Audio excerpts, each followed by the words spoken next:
morning, just as a heads up, this is a kind of a strange message. It's going to probably have the most science in the message that we will have in this series. And so hang with me. If you're not a science type, you're just going to really be hating this sermon, so just tell you up front. But those of you that are mildly interested in science and understanding how does it integrate with Scripture, you might be interested. It was Francis Schaeffer who said, if I was only given 30 minutes to share the gospel and the way of salvation, he said I would spend the first 25 minutes in Genesis 1. And then the last 5 minutes I would explain the way of salvation. Because as he would argue, that Genesis 1 is so foundational to the worldview of life and the nature of God and his rightful authority over our lives. And we are embarking and we're in this series looking at the very origin of all things. And we live in such a day where evolution has become really the flavor of the day. It's become the religion of the day, as I'll share in a few minutes. In fact, it has become, even though it is fairy tale, it has been presented and it has been consumed as fact for some reason. It was Rabbi Jonathan Sacks who debated Richard Dawkins, the staunch atheist who was a biologist at Cambridge, and he debated him right there in Israel. And during the debate with Richard Dawkins, who wrote the book The God Delusion, where he really has animosity towards God, towards Christianity, and towards the Scriptures. Out of frustration, I think Rabbi Jonathan Sacks said to him somewhere in the debate, he said, "Richard, religion is music and you are tone deaf." And Richard replied, he says, "Yes, it's true. I am tone deaf, but there is no music." Well, I would argue that he's flatly wrong because make no mistake, the orchestra has played in Genesis 1, and it is played loudly. Evolutionists, I would refer to as naturalists. What are naturalists?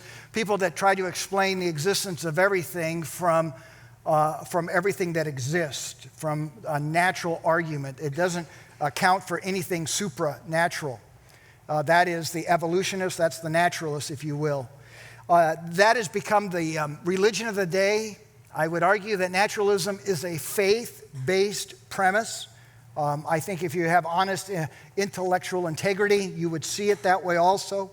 Naturalism is the belief system of the day, for sure. Naturalism's basic tenet is simply this, that life arose spontaneously by some eternal inanimate matter.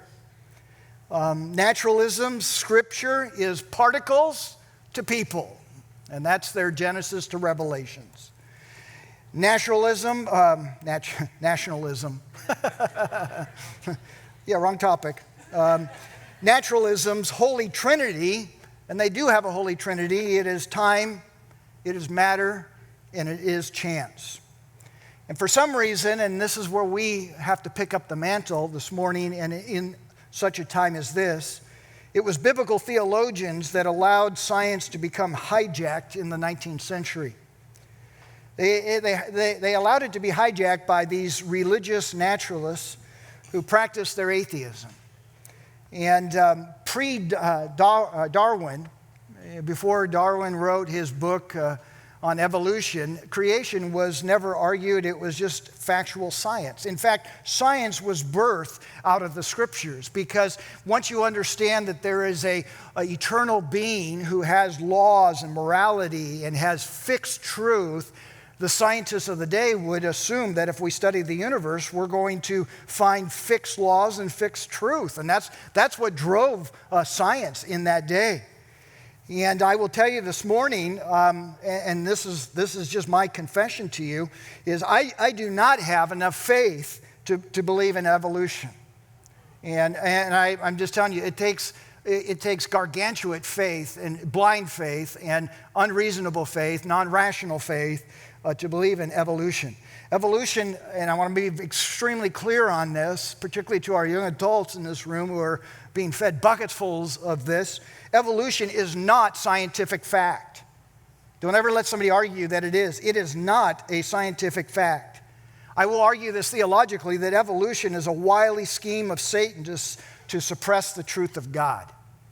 And it has worked, and it has worked extremely well to his own game plan. An evolutionist, a naturalist, basically, they sum up their theory this way, and you'll see it up on the screen. It's basically nobody times nothing equals everything. That is what they're hawking. That's what they're pitching. It's nobody times nothing equals everything. And we're supposed to believe this. And I want to be clear on what side I'm on. And I see if you can pick up what side I'm on this. Evolution is imaginary hocus pocus. Evolution is fake news to the most extreme. Evolution is contrary to every law of science. Evolution is contrary to every principle of logic. Evolution is contrary to sheer common sense. Evolution is the greatest hoax ever perpetrated on mankind. Am I clear on this, where I stand? Because you don't hear this on the university level. It is presented the complete opposite, and I want to be as clear as I can. That there is no viable explanation for the universe apart from the knowledge and existence of an all-gracious, all-powerful, all-knowing God. I will tell you this, do your own research on this, work out your own salvation on this, but even as you read staunch evolutionists have come to terms with this truth, that there is massive holes in this theory. There are gargantuan caverns of emptiness when it comes from this theory. Professor D.M.S. Watson, who was a leading biologist of his day, he wrote in his book, Adaptation, here's what he said about evolution. He said, and this is not a Jesus follower. Okay, this is a leading biologist of his day. He was atheistic. He went on to explain the existence of everything a different way. But here's what he said about evolution. He says, evolution is a theory universally accepted, not because it can be proven by logically coherent evidence to be true, but because the only alternative, special creation, is clearly incredible. And that tells you the angle in which all these atheistic biologists, mathematicians, astronomers, paleontologists, how they approach this subject is there is no chance of God, so therefore we must be very quick to prove that evolution is the only answer. Last week I mentioned a recent article, meaning as of last week, was published by another biologist, Dr. David Galanter, regarding, and it was published last week, regarding his stunning and staggering article entitled Giving Up Darwin. And again, this is an atheistic viewpoint. This is a non-Christ follower biologist. Here's what he said. The empirical evidence suggests that the notions of a purposeful creator and a purposeful creation cannot be dismissed as mere pre-modern mythology. Stephen Meyer's thoughtful and meticulous book, Darwin's Doubt, convinced me that Darwin has failed. He cannot answer the big questions. What you have there is intellectual integrity and honesty from an atheistic biologist. Last week we looked at the eternal existence, the eternal nature, the eternal authority of God. And we looked at it starting right from Genesis chapter 1, verse 1. You'll see it up on the screen. And it's basically God's introduction to humanity. And in it, it says, in the beginning, God created the heavens and the earth. God comes right out of the gate when he says, hello world. He reminds us that he is a creationist. He is a creating God. He's not an evolutionary God. He's not the Greek gods that are confined to space and time and nature and creation. No, he's an eternal being. He was before the beginning. He has no beginning. He has no end. And he is the ultimate reality. As John Lennox has rightly said, creation is not ultimate reality. Rather, it is God that is ultimate reality.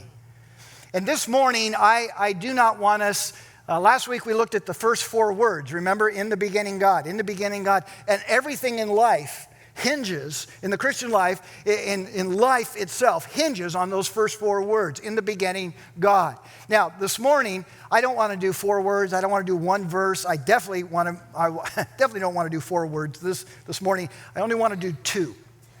And so I want us to look at the phrase of Genesis 1:1, and we're only going to do 2 words today, and it's simply this: God created. God created. That is the worldview of Christianity, that God created everything that we see. Now, next week, we're going to go into starting to look at how God created everything. Okay, so this week, I want us to just camp on evolution and creation, okay? And I want us to see that there's a massive, I mean, not small, but massive argument for creation and a creator.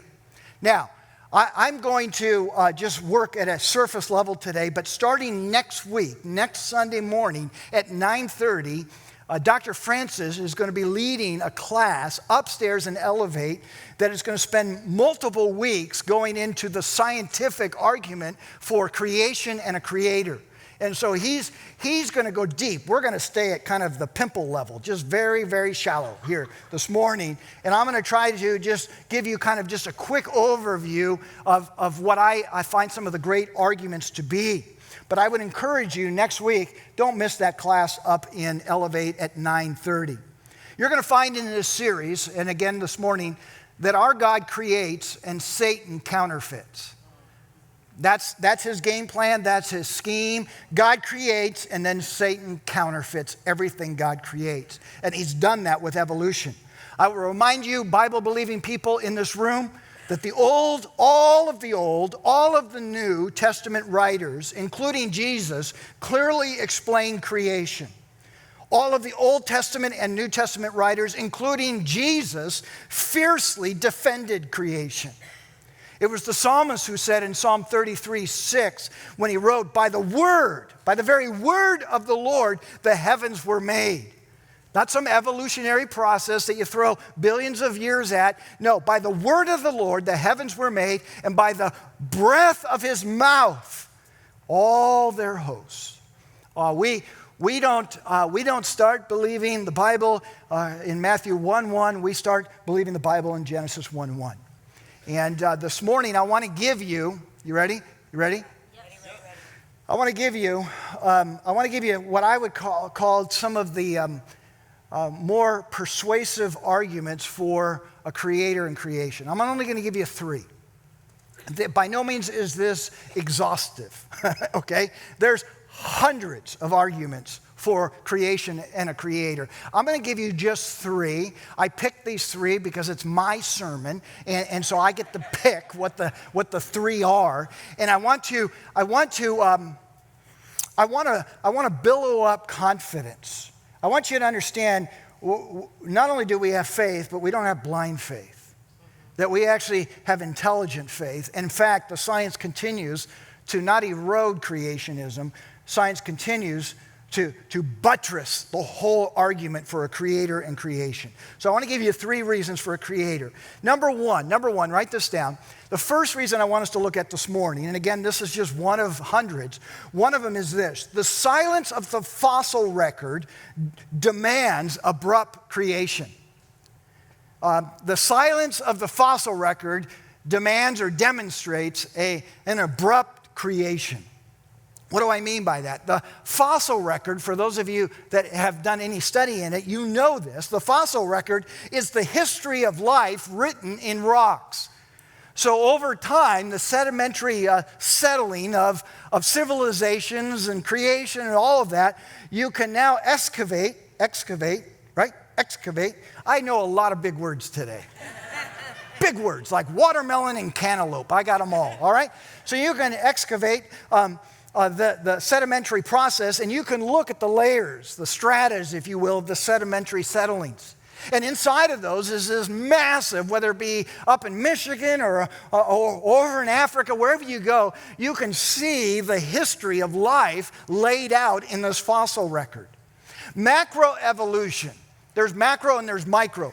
Macroevolution is basically this. Macroevolution tries to explain to us how the evolutionary process of species happened. How did we get all of the mammals, all of the animals, all of the amphibians, and all of God's creation? That's macroevolution. That's the evolutionary process of living creatures. So macroevolution is an attempt, a failed attempt, to watch this, failed attempt to try to explain some of the most complex issues regarding life. For example, let me just give you a few.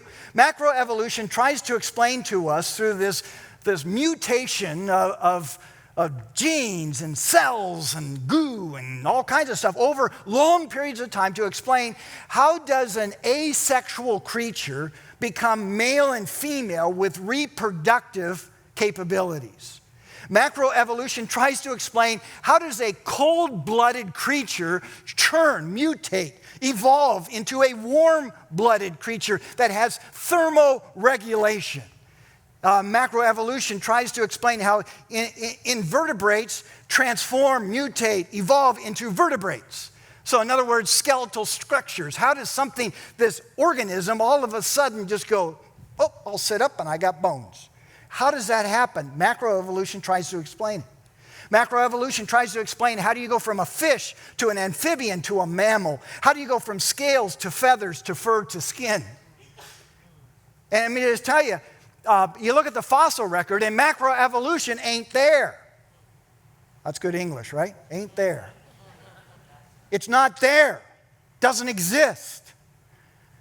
We don't see any transitionary life forms of a fish that rose above the waters and went, I like to breathe now. That just doesn't exist. The fossil record actually comes up empty to describe these transitionary forms. Loved ones, I will tell you this, think about it. If evolution is true, then millions of species have evolved over 5 billion years. If evolution is true, there should be plenty of examples of this gradual changes of one species evolving into another. I'm not talking about adaptation. I'm not talking about, like we have a puppy, it's 1 year old. It's a Bernedoodle. You know what a Bernedoodle is? It's a Bernese mountain dog that was mated with a tiny poodle. I'm pretty sure the poodle was the dad, but because a Bernese mountain dog, huge. Let me just tell you, it's a unique breeding process. But you know what I have at home? A dog. I didn't take a Bernese mountain doodle and made it with a tiny toy poodle and end up with a whale. I got a dog who likes to eat and chew things like every other dog has. Does it make sense? What we're talking about, macroevolution, is no, it's mating a Bernese mountain dog with a toy poodle and getting the whale. That's what we're talking about here, that macroevolution tries to explain. However, the fossil record is indisputable. Because what is found, and listen, put your listening ears on here. What is found when you study the fossil record is an abrupt appearance, a sudden, abrupt appearance of fully formed, fully developed, and fully functional species. Boom, all of a sudden the species appears. There is no trail of transitionary forms behind it. There also shows an abrupt exit of transitionary form, of species. In other words, when all of a sudden a species goes extinct, it goes extinct. It doesn't evolve into something else and disappear. But all of a sudden you got these fossils of cats, which is a wonderful thing. And all of a sudden you got cat. And then if that species goes extinct, it doesn't transition, it just disappears. It's gone. And so the fossil record is a problem. In fact, Richard Dawkins, again, I quote him, biologist from Cambridge, atheistic, anti-Christian, anti-scripture. Here's what he says about the fossil record. Listen. He says, we find many of them, fossils meaning, already in an advanced state of evolution, the very first time they appear. Notice how he puts it, still in evolution, but they're very advanced. It is as though they were just planted there without any evolutionary history. Needless to say, this appearance of sudden planting has delighted the creationists.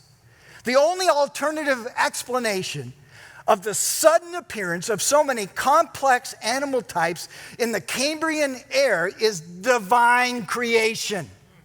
You can almost hear him stutter those words out.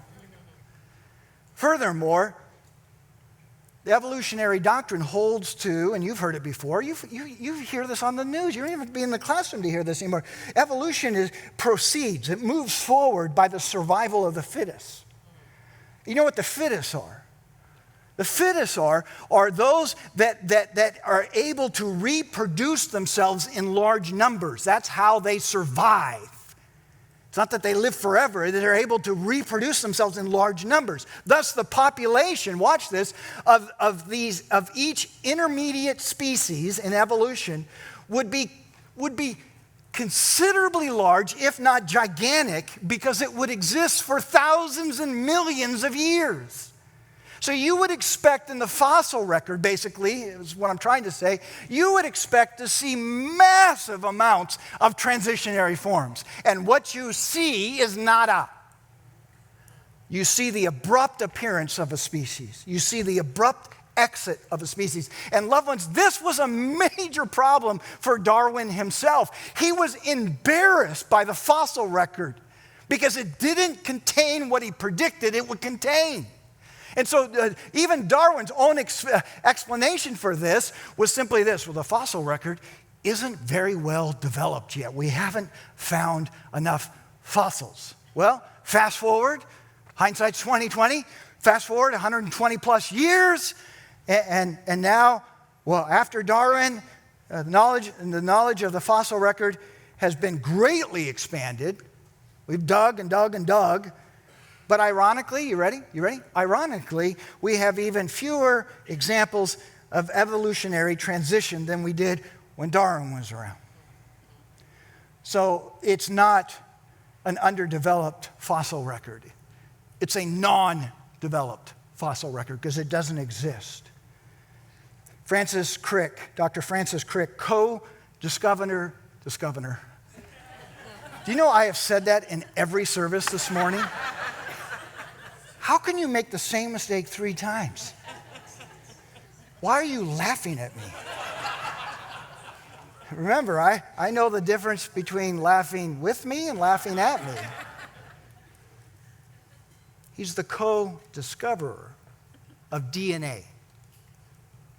I mean, his mom had that bumper sticker, right? My kid is the smartest kid at Helmer's Elementary. Francis Crick was asked, Dr. Crick, how do you explain the fossil record and its lack of transitionary fossils? He says, the only thing I can tell you that most likely life didn't originate here on Earth. Life originated somewhere in another universe and was shipped here, and it was crashed onto the planet Earth and life exploded. This is by a gentleman who would be part of the team that would argue that we have lost our minds when we argue for Noah's Ark and a great flood. Somehow Noah's Ark on planet Earth is fairy tale, but a cosmic Noah's Ark of another universe is somehow not fairy tale. We digress. The fossil record only supports creationism. Number 2, write this down. The rational, moral human requires the same in a creator. The rational, moral human requires the same in a creator. Loved ones, let me explain it this way. Only a creator God and a pre-existent intelligence would have the right and the power to declare absolute basis for moral truth. Matter can't make a moral judgment. Matter is an inanimate, non-thinking entity. time is not agency.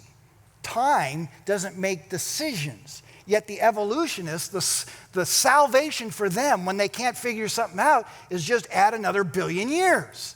As though time has some sort of willful, volitional will that it can be an agency upon creation.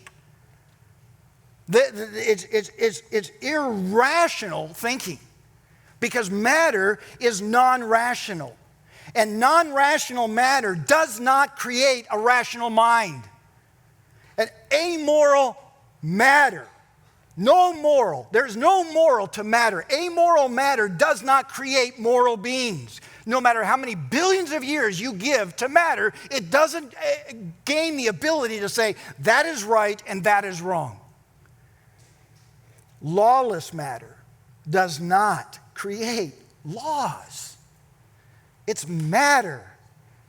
Well, time did. Time is not an agency. It only marks things. It doesn't have the ability to write things or make things.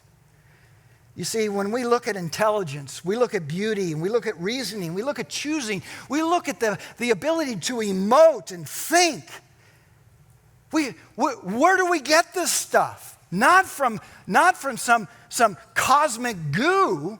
We get this from a creator God, who we were created in the imago Dei, in his image. Why do we have intelligence? Because God has intelligence. Why was God able to reason? Because he was a rational mind. And guess what we have? The ability to reason with a rational mind, to make choices. Why did all of human civilizations have an innate ability to say there is a certain moral, there is a certain ethic here. That is right, that is wrong. With no laws being passed, with no voting booths, there was an ability of mankind to say that's right, that's wrong. Where does that come from? It does not come from eternal matter. It comes from an eternal God and him alone. If we are created in the image of a purposeful creator, therefore we exist for purpose, and our lives have eternal meaning and beauty to them. An evolutionist, a naturalist, all they can say is, I don't know where you came from. I don't even know why you're here, and you're definitely going nowhere. Now go have a great day. There's no hope in this. There's no hope in the heart and the mind of a naturalist and evolutionist. Do what is right. Live for the moment. YOLO.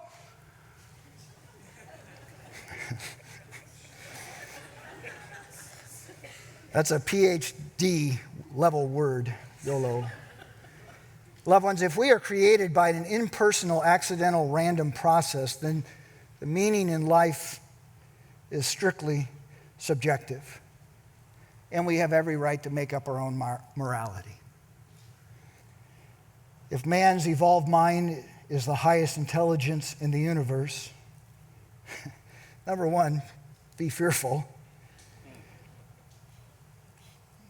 Then it would mean relativism and subjectivism is justified. And God is just a subjective choice of yours. Let me just say this again. Rational beings argue for a rational creator, not a random chance. Random chance is nothing. It's a statement of nothingness.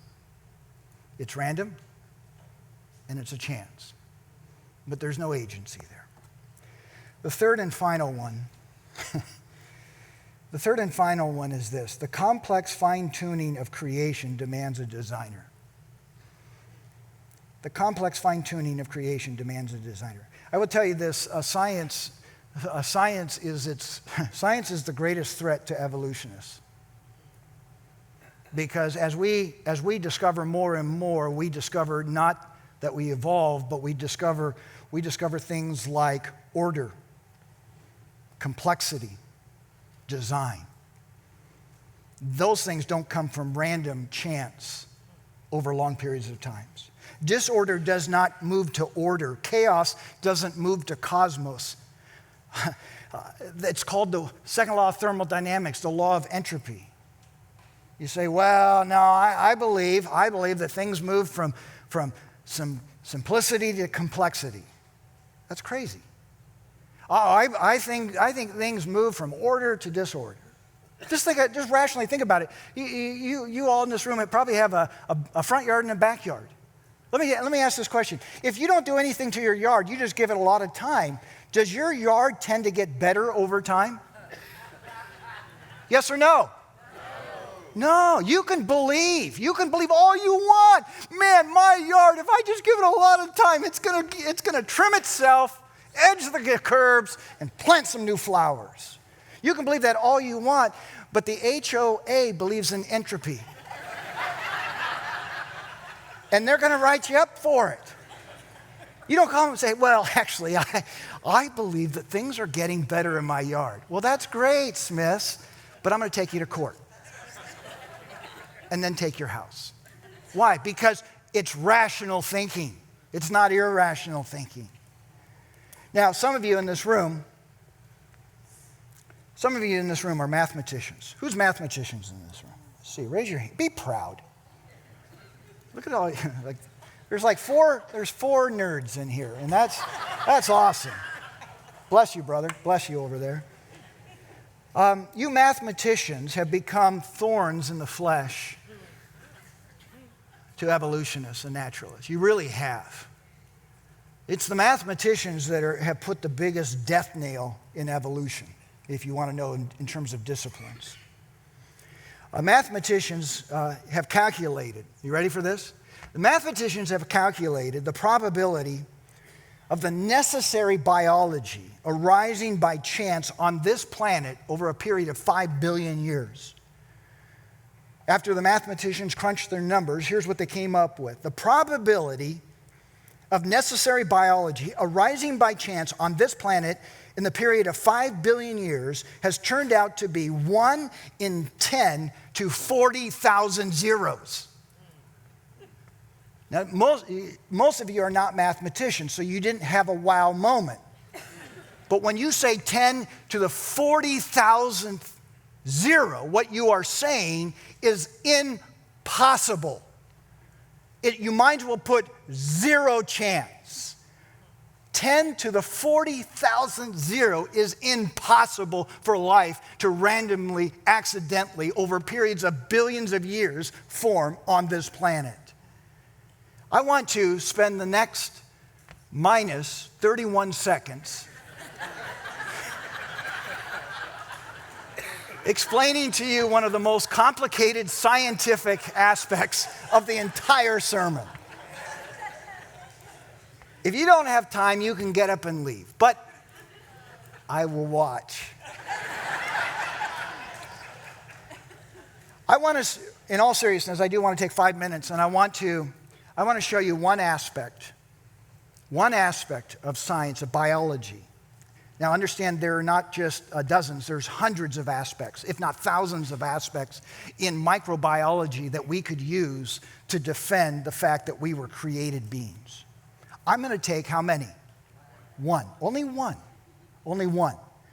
And the one is going to be very essential. So if we don't get this one right, you can't evolve and you can't mutate, okay?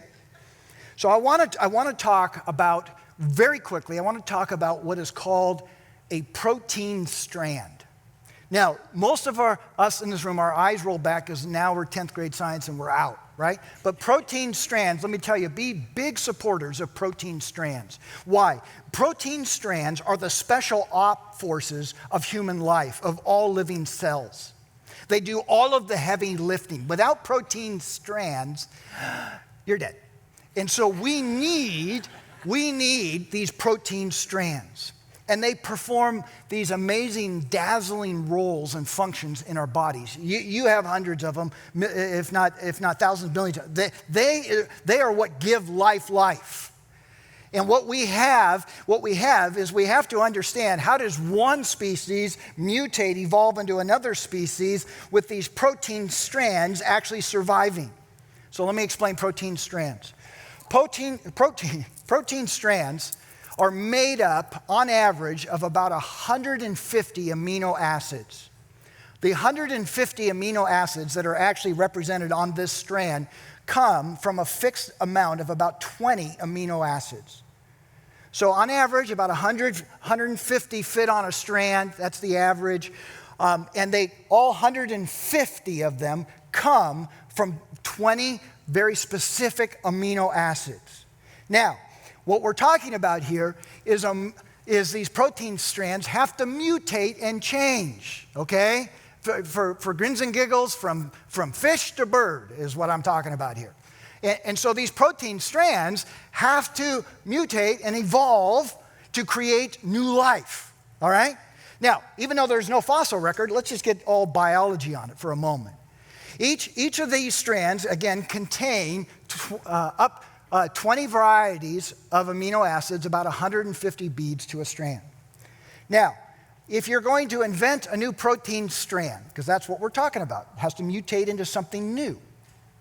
What you're talking about there is you're going to have to change and you're going to have to alter your DNA. Your DNA, if you remember, is that helic spiral staircase strand, right? And it is the mapping of the human life. If we, and this will blow your mind, if we were to take all of your DNA that's in you right now and we were to flatten it out and we were to put it end to end, it would actually be the length of 6,000 million miles long, is just in your body. I mean, we're talking about a massive amount of information. But your DNA strand is what directs these protein strands. And what's interesting, in many ways, a DNA strand, if I could say it this way, is like a blueprint. It's the blueprint of the human life. And if we are going to change the protein strand, what we have to do first is mutate, change the DNA strand. Make sense? You still with me? You still with me? Yes. Don't make me come out there. And so what has to happen, and this does happen, but what has to happen randomly, has to happen by chance, is the DNA strand, that staircase, has to split right down the middle. And when it splits right down the middle, it's now got to mutate into a new DNA strand. So what it does is it searches the pile of chemical soup to find a second half of that spiral staircase to mate together. And we have to pray and hope over random chance time, billions of years, that they come together perfectly and they actually fit each other, okay, for it to survive. Does that make sense to everybody? That's all I can explain on DNA. I'm done with that. So let's say, random chance mutation, we actually get a good DNA strand. Let's just go with it. We get a good DNA strand. Let's take the Darwin theology out for a test ride. So now what happens is we have a new gene. It's going to tell us how to make a new strand. 20 amino acids, which, by the way, you want to know the number of possible combinations with 20 amino acids? I'm glad you asked. It's the number of combinations is 10 to the 195th power. You're not mathematicians. That's a big number, friends. In fact, all of the atoms in the universe equal 10 to the 80th power. That's how many combinations of amino acids you could put together. So now we're talking random chance, blind, nobody's moving it, nobody's causing it. But over time, we have this DNA strand that actually survived, mutated, was edited, and now is together, and it's telling randomly how to bring these together, but they have to mutate, they have to change. And so it's a random, by chance, blind process to make 150 beads on this, which I am going to do right now, is 150 beads. This is the part most people left at the other two services. But we do have some elevator music that will play, and all of a sudden what I have to do is string this with 150 amino acids. Now that's just not it. It gets more complex. Not only do you have the right order of amino acids, you have to have the right bonding chemical that attaches the amino acids to each other. So we have random. Hope it works there. We have blind randomness assembly. We have blind randomness, hope it attaches to each other. Oh, I forgot something else. Not only do we have to strand it right, like this, but a protein strand only works when it's in the right structure. And these attachments that bond these amino acids together, it all of a sudden jettisons up and creates a 3D structure. You'll see up on the screen. So, some jackknife and they go back and forth, and they create a flat structure. Some go into a 3D kind of pyramid structure. Let me just tell you something. Are the structures important? Oh yeah, very important. You die without the right structure.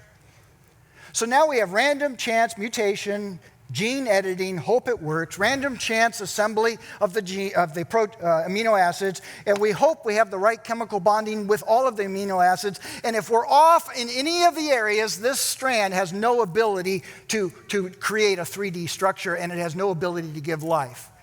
What's the evolutionist's answer? 5 billion years. Let me tell you why I said at the beginning of this sermon, I do not have enough faith to be an evolutionist. You say, you mean it's just because of that? No, I'm talking about one aspect of life. Come for the next few weeks and go up to Elevate here, Dr. Francis. He'll give you dozens of more. This is just one. It's a very important one because you can't have life without it. This morning I close with this. I'll say it again because I want you to hear it. I want the college students, young adults that are still in education, I want you to hear this. I want those in high school, I want you to hear this. The single greatest hoax ever perpetrated on humanity is the godless fairy tale of evolution. Amen. We believe in a creating God who created us with design and purpose, who has us here for a meaning, and he has a future for us. Let me close with a quote from an atheist, not a theologian. Let me close with a quote from an atheist who was also a famed English astronomer. His name is Sir Fred Hoyle. He's not a Christ. He was not. He's already passed. He was not a Christ follower. But here's what Sir Fred Hoyle has said about evolution. I close with this. The notion that not only life, but the operating program of a living cell could be arrived at by chance in a primordial organic soup here on earth is nonsense of a high order. He went on. The probability of the evolutionary origin of life is equal to the probability that a tornado sweeping through a junkyard would assemble a Boeing 747. Truth, my friend, is on our side. Amen? Amen? Father, we pray this morning that in my feeble attempt to explain some biology and science, if nothing else, Lord, may it provoke us to do the investigation for ourselves. Don't let some pastor, don't let some professor with initials at the end of his name be the source of all truth.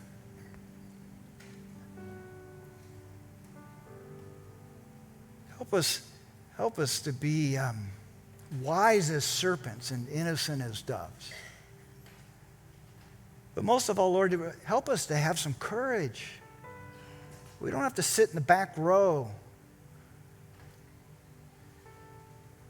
We don't have to sit in the back row and shut up. We can actually sit in the front row and speak up. Because all truth is your truth. And Jesus told us, your word is true. And so, Father, thank you for the time in such we live, that more and more discoveries are found and discovered and explained. And they just only continue to point to a sovereign creator. So, Father, use this study in the hearts and the minds of each of us. We pray this in the great, perfect name, the matchless name, the Son. His name is Jesus.